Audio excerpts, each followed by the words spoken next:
So may malaki tayong problema sa administration, no? Kasi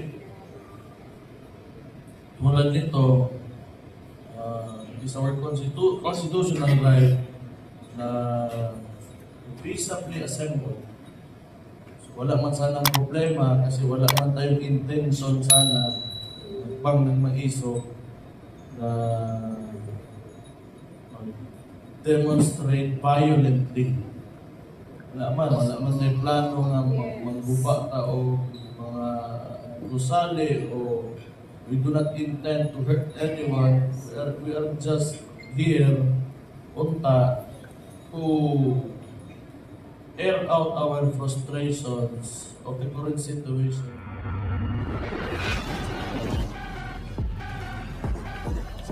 This leaders forum. As you can see, hindi natuloy yung rally natin kasi may mga series of extraordinary events na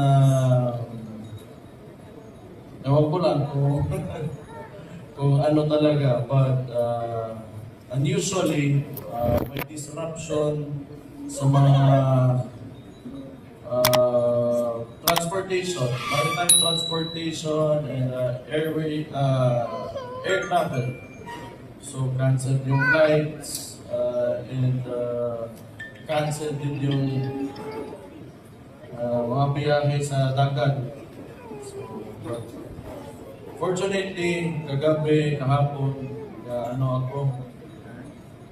nakasakay ako ng 5:30 from Cebu to Ormoc. So, dumating ako dito ng alas 7. Tumaan kami ng bye-bye, saglit, dinner. Then, mga 1 a.m. dito na ako sa Tacloban. So, I am very happy to see you. So, masaya ako nakita ko kayo dito ngayon. At para makinig.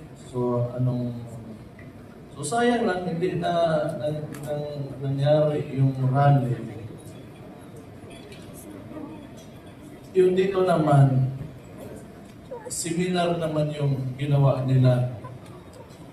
Kaysa Dumaguete, Manggot, naglagay sila ng mga truck din sa plaza kung saan sana mag-rally ang hagpang ng mag-iso.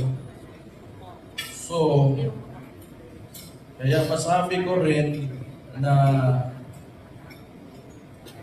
ito ay the same efforts na para pigilan ang rally dito sa Tacloban kasi they are preventing it using the same manner by putting trucks or obstructions doon sa kung saan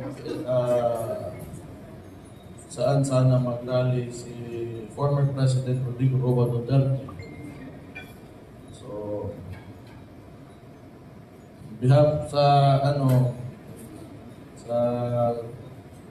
former President, hingi lang ako ng sorry hindi talaga siya natuloy. I'm sure like tulad sa sinabi niya sa statement niya, mas binigyan niya ng emphasis yung welfare niyo, kaya hindi niya pinili. At sana magkaroon din tayo ng panahon para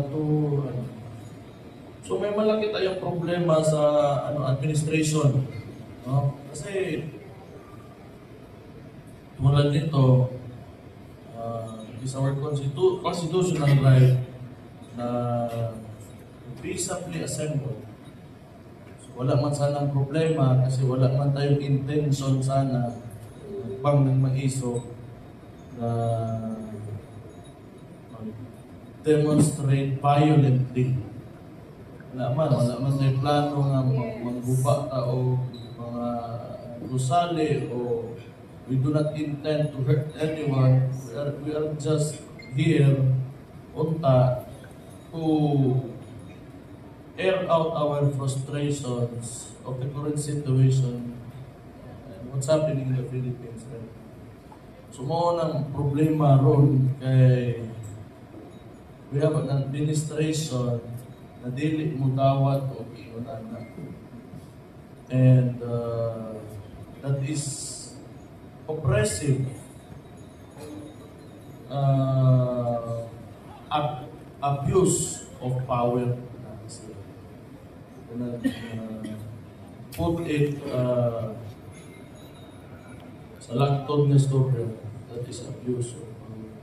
So naitako ni tanang problema kay tungod manggod